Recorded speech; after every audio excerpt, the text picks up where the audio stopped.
Everyone, welcome to my channel. My name is Antoinette Atumu, a registered nurse, and I'll be sharing with you some travel requirements when you want to travel.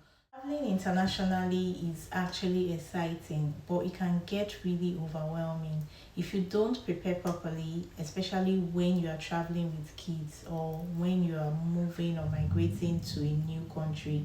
In this video, I'll be sharing not just the essential things you need to do before traveling internationally, but also some of my personal experiences as a mom and someone who has moved abroad twice.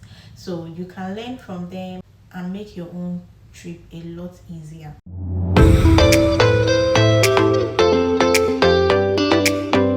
The very first thing you want to make sure is that your passport is valid.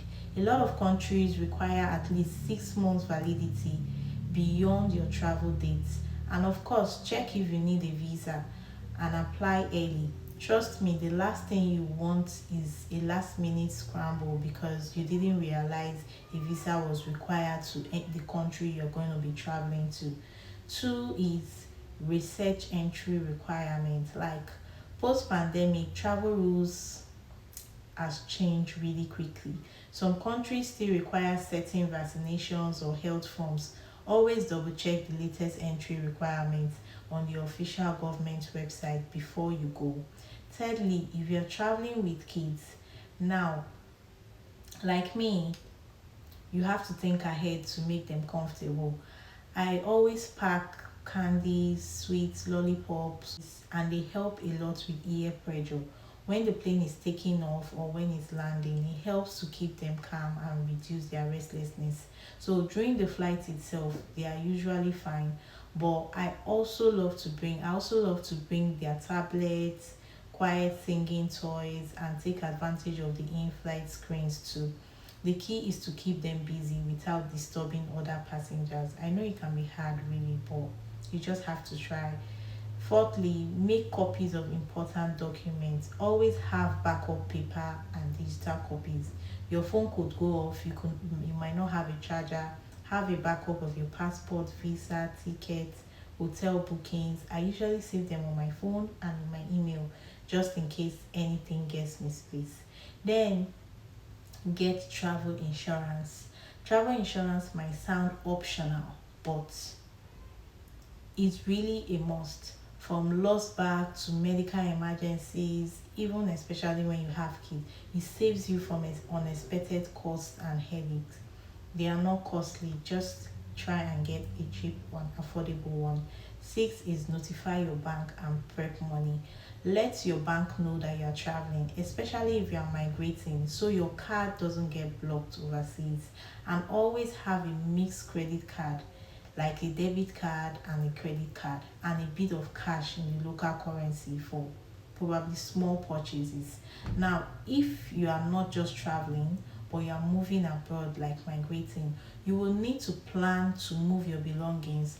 For me, the shipping company I use insisted on using either boxes or suitcases, and they had a specific type of box size.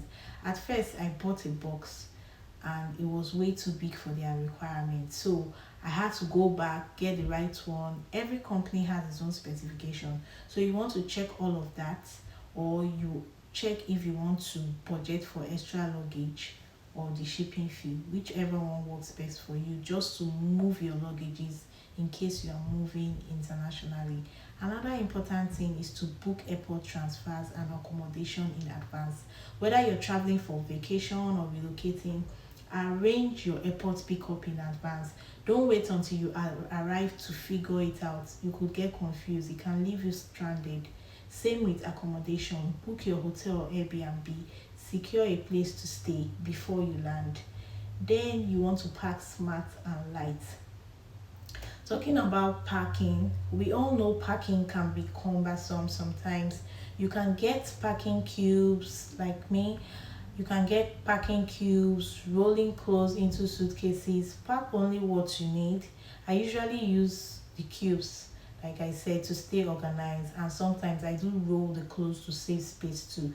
If you are moving, prioritize your essentials, and remember, You can always buy things once you arrive, so you need to prioritize what you need to take because you're going to be flying.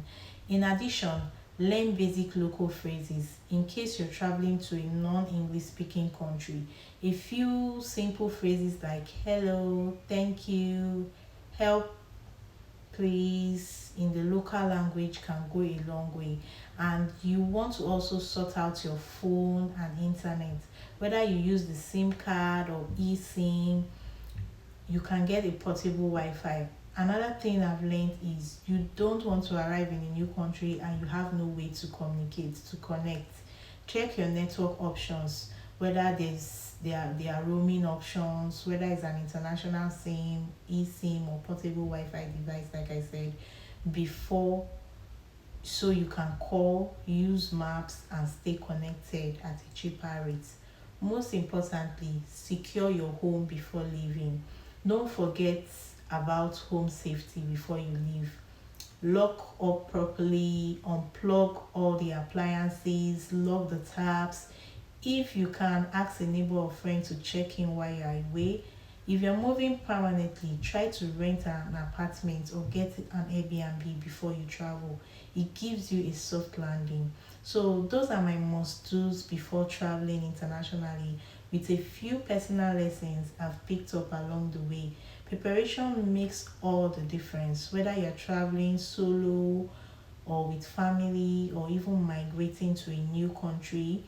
If you found this helpful, don't forget to subscribe, share it with someone who's traveling soon. Safe travels, and I will see you in my next video.